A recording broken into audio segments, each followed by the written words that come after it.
the International Committee of the Red Cross has said history is repeating itself after reports of mass killings during the fall of al-Fasher in Sudan's Darfur region last week. It becomes worse every time a place is taken over by the other party.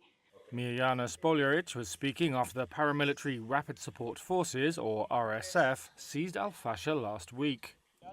The city was the Sudanese army's last holdout in Darfur, a region where hundreds of thousands of people were killed in the 2000s in what was widely labelled as a genocide. The RSF has its roots in the Janjaweed militias mobilised by the government at the time and who were accused of atrocities. Last week, the UN's Human Rights Office said hundreds of civilians and unarmed fighters may have been killed as the RSF captured al-Fasher.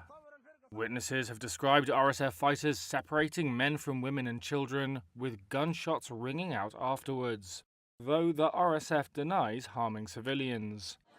Tens of thousands have fled.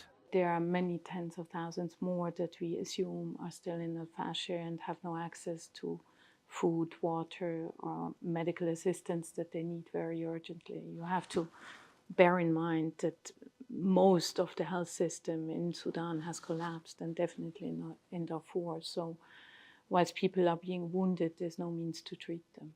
Spoljaric said the ICRC was extremely concerned about reports of a suspected massacre at the Saudi hospital. It was the long-besieged city's last known functioning medical facility, though what exactly happened there has not yet been substantiated.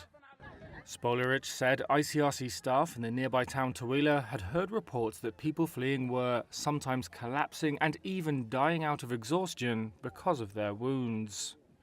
The United States has said the RSF committed genocide in the Darfur city Jenaina earlier in the war, which the group denies. Rights groups and US officials have also accused the RSF and allied militias of carrying out ethnic cleansing. The United Arab Emirates has been accused of sending the RSF substantial military support, but has repeatedly denied doing so. Sudan's army also has foreign backers, including Egypt, and deployed Iranian-made drones to try to turn the tide of the conflict last year. Spoljaric said she was calling on alleged foreign backers of the warring sides to restrain them and make sure that they protect civilian populations.